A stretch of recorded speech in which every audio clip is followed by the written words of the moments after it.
Okay, ladies and gentlemen, can't see any ladies. Oh, there are back there. Hi, girls. Welcome to the ABAC Stadium. Today we wish to officially announce and introduce our new manager, Graham Westley. Before I do this, I've been asked by the chairman to apologise firstly for his absence. He's working in the USA. However, he has asked me to read a message/statement from him prior to question time.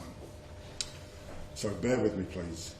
Today we welcome Graham Westley as the new manager of Peterborough United Football Club after what has been an extensive interview process with some excellent candidates. I spent the last 10 days getting to know Graham inside out, and not only did we have a phenomenal one-on-one interview here in Florida, but we've spoken every day since Graham returned to the UK as I took my time making the final decision. Before we ever spoke or met, I read all the various things written about Graham's time at Preston. His apparent preference in style of football and his apparent obsession with fitness and physicality over style, flair and fast, free-flowing football. To judge somebody on the views of others is something I'm never prepared to do without meeting and judging them for myself. I too am often judged on some of the ludicrous nonsense written about me online or by people with agendas against me. Graham has a burning desire to win, succeed and add to his previous successes, which include multiple promotions, league titles and multiple cup wins at Wembley, not to mention a near 50% win record. Graham Westley has achieved his success at what are so-called unfashionable clubs, and the one blip on his CV, a matter of opinion, means that he should be blackballed and blacklisted from working in football and at Peterborough United. Sure, he has made mistakes, as we all have at some point in our lives. Sure, upon reflection, he would do things differently. But remember, there are always two sides to every story. We'll get in there. Truth be known, I'm not interested in living in the past or obsessing about what our new manager did well or didn't do well, or how his teams did or did not play football. The objectives I have given Graham are simple. Get our club back to the Championship, get our young talented squad playing to the maximum of their abilities with consistency, make them flourish and improve, but most importantly, lead Grant, the coaches and our young squad one step further than the Championship and do the impossible. And finally, let me state simply that I will never, as chairman of this football club, sit back and watch what could be described as hoofball or direct and ugly, uninspiring football. So understand that Graham Westley is clear on his objectives, what I want and the job that needs to be done at our club and quickly. I am genuinely excited with the appointment and I'm looking forward to Graham showing our fans why I hired him above many others as our new manager. Thank you for your time and keep it posh. Ladies and gentlemen, Mr. Graham Westley.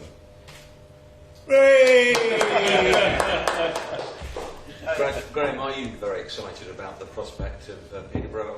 When did you first get in touch with the chairman? Am I excited? I'm thrilled. It's a great opportunity. This is a fantastic football club. It's got a fantastic squad of players. There's not too many clubs in League One that have spent, I don't know, £4 million pulling a squad together. £1.5 million came off the bench at the weekend. So there's real strength in depth and the opportunity to work with a talented squad at a place that knows how to win is fantastic for me. You had a look at them at the weekend. What were your initial impressions? Well, I've actually, by luck, seen the last 3 games and deliberately seen the last 2 games. And I think Grant McCann has made a real impact in terms of the way that he's got the side playing. If you look at the possession stats at the weekend, he's well up above 500 passes a game now. And the team is playing with a confidence. The ball players are getting on the ball. They're developing an attacking game. And they're starting to give the fans what the fans want. So it's positive. At the moment we've got 4 points from 2 games, 2 points a game. Carry that out across the season and we're talking about automatic promotion. So you know, the team is where it is right now. It obviously needs to improve and I think we're all committed to finding and developing that improvement. But certainly the squad of players this morning had a smile on its face and they're looking forward to the weekend. Grant will be part of the setup, that was implied by the Chief Executive's speech, and he's a talent you want to use as building up this side. Yeah, I mean, Grant McCann as a footballer, anybody who watched him play, and I had the pleasure to watch him play on numerous occasions, the misfortune to manage sides against him. You know, he was crafty, he was clever, he was intelligent. He's got a really good football brain, he's an international player and he brings a lot of experience with him. He's loved at this football club, and rightly so. And when the chairman said to me, you know, the guys that are here in the management team, you know, I would like them to be kept as part of what you do. He said to me what I was echoing to him. I want to keep the management team that's here. Certainly looking backwards isn't something I'm here to do, but you know, when you join a club, if you do bring your own people in and you move people to one side, you lose perhaps that little bit of closeness between your management and the football club. And I think it's really important that Grant McCann plays a big part in what we're doing going forward. When you see sides like Bournemouth make it all the way to the Premier League and how well they've done, is that an inspiration to you here? Yeah, I mean, my objective is always win the next game. I like to look towards the weekend. I like to look towards the game that we're about to play. I like to make sure that all the focus is on that. But I think you're right to raise the question today. The chairman is here not just to win promotion back into the Championship. He does want to go all the way. That's the type of man he is. He's an inspiration to be around. People have said to me, he's a difficult guy, the chairman. You know, he wants to know this, he wants to do. I tell you what, this man has got an enthusiasm, a passion, a desire for success. When you speak to him, he brings you alive, and he can ask as many questions as he wants of me. I enjoy his energy, enjoy his enthusiasm, and enjoy the knowledge he's got of the game. And when you're surrounded by people as good as Bob and Barry as well, you know you're in a really strong place. Just a final point, your Chief Executive alluded to this reputation you seem to have acquired. Do you think that scares people off you? Scares who? Opponents? Players, opponents, other clubs? Listen, winning football matches is a difficult business. Finding a way to win is what I've always tried to do. And people can say what they want about the way my sides play. Anybody who actually takes the time and trouble to watch them, you only need to look at what the Stevenage fans say and the messages that they've sent me today to say, listen, you did brilliant for our club. You played a good brand of football. You scored a lot of goals. You won a lot of silverware. And good luck where you're going. So the Stevenage fans have got an opinion. The Peterborough fans will make their mind up initially on perception and eventually on what I do, the way that the side plays, the goals that we score, and the honours that we're able to win. So right here, right now, talking is cheap for me.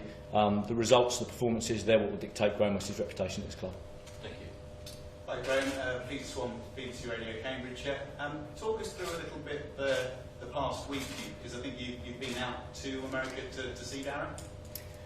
Yeah, the past week's been crazy. It's involved, I don't know, a 9-hour flight, a 15-hour meeting, another 9-hour flight, lots and lots of transatlantic phone calls, lots of communication. The process has been extensive. It certainly feels it to me. You're dealing with a 5-hour time difference, so it's been all hours of the day and all hours of the night as the questions get asked and answered, and the research and the investigation goes on. But we are where we are. We've come to an agreement, and I think everybody involved is thrilled and excited. We're all looking forward to working with each other. Yeah, I'm not sure whether he was joking or not, but he suggested that he might make any potential candidates pay for their own plane fare. Did you have to pay to get out there? Do you know what was important was that he bought the tickets to Universal Studios? that was a really important thing for me. And in terms of the chat that you had, obviously when it comes to any move like this, both sides need to put their cards on the table. Did what you knew about Bosch and the sort of preconceptions that you had about the club, were they married up with the reality when you met Darren and started to seriously think about the job? Do you know, when men like Bob, men like Barry are around you, and I've known Barry many, many years now, when they tell you that you are dealing with a really top bloke here, you're dealing with a guy who really cares about this football club, who wants nothing but the very best for this football club, you're going to really enjoy dealing with him. He's got passion, he's got ideas, he's got enthusiasm. He'll have his input, he'll want to have his input, but his input is one that allows you to manage this club. You've got to be a strong manager to work for a strong chairman, but I wouldn't want to be anywhere else. I wouldn't want to be in an environment where you don't have that strength of character at chairman level or at board level, because it's only those environments that can succeed. Yeah, I was going to say that. At your previous clubs, you presumably had similar kind of passionate figures? Of course, that's football, isn't it? I don't think you find any club really that hasn't got those kind of men around. But there's a special kind of breed, and this club's success in recent years, and it's phenomenal, the success, both at a player development level, and at an achievement level, this club's success is everything about the men who've been leading it. In terms of having watched the team over the past few matches, how much do you feel that you've learned from watching those games? Well, individually, you see players at work. Collectively, you see a team at work. You see what the team is doing well. You see where the team can develop. And certainly, talking to the lads this morning, there's not a lot of difference in the opinions that we've got in terms of how the team needs to continue to evolve and how individuals need to develop. Yeah, I'm guessing part of the appeal really is that you look at the squad and you can see some real potential there. Honestly, there aren't too many clubs that have spent £4 million on pulling their squad together in League One. There aren't too many clubs that can pull £1.5 million of players off the bench. Boswick, Taylor, Washington, tremendous League One footballers sitting on the bench, which says everything about the lads who are in the team. So there's a real strength in depth, some exciting talent. I'm sure I won't get to work with all of the talent for that long because there's plenty of people watching some of the very, very bright players here. But Barry's excellent at bringing talent in from lower levels. And there's always the next player at this football club, the one who's going to go on and fill the boots that the boys, the McLeans, the Mackle Smiths have left behind. Well, right. Thank you. Graham, you've got a great record of taking teams up, but how quickly can you get this team up? Well, you know me well enough from our past encounters. I was going to call them something deeper, but I won't. To know that my focus is always on the next game. I don't worry making predictions about are we going to do it this season, next season, or in 5 years' time. What I worry about is doing everything I can and making sure that the team does everything it can to excite the fans, score the goals, win the game that is right in front of us. And that's the only thing that's on my mind right now, the only thing that's going to be on the lads' mind this week. We'll do all we can to push forward as fast as we can, but we'll be intelligent about that, and certainly our focus will never divert from winning the next football match. Knowing you'll be disappointed, won't you, not to be in the thick of it come the end of the season? I'll be surprised if we're not. Very surprised, and probably sacked as well. But you don't have a time scale to get Posh up, do you? Well, a football club like this, where the ambition is so strong and the squad of players is so talented, you have to come in and expect that you can win the next game and win it consistently. You know from our conversations over the course of time that it's easy to go and win a football match. What's more difficult is to keep people's feet on the floor and keep them focused on delivering the next result. Keep the motivation right for standards day in, day out, because that's what drives successes and drives champions. So it's all we're going to be focusing on is developing that culture, a culture where we're getting the best out of each other. It's a big responsibility to have so much talent in your hands and have the job of helping all of those boys onto the heights that they're all capable of. You have the famous 9 till 5 training regime with Stevenage, which was reported on quite a bit at the time. Will you be tweaking things here? Will the players be in for a bit of a harder ride, a rougher ride now that you're here? You know what? The sides that gave us the points just because they thought we trained 9 till 5, it was one of the most wonderful myths we ever created. Plenty of people fell for it. Graham, the reaction to your appointment on social media in particular has been largely very negative. What do you say to those people? How are you going to win them around the fans? I think that your actions are always the most important thing in football. It doesn't matter what you say. What matters is what you do. I was really touched yesterday by, as news started breaking, some of the messages that I got from the Stevenage fans, and they know what Graham Westley is all about. They've worked with me, alongside me, got around my team and around me over the course of time, and it was fantastic to get so many genuinely deep messages with people wishing you well. You're just up the road, but you're in our hearts type thing. And those people are judging me not on what they think I'm about, judging me on what I've done for the football club. And I think it's actions, not words, that are going to inspire people. At Peterborough, whatever cynicism there is, whatever scepticism there is, they're going to watch the team, and they're going to watch the confidence and the energy and the organisation, the verve, the drive that the team's going to play with, and it's that they'll ultimately judge me on.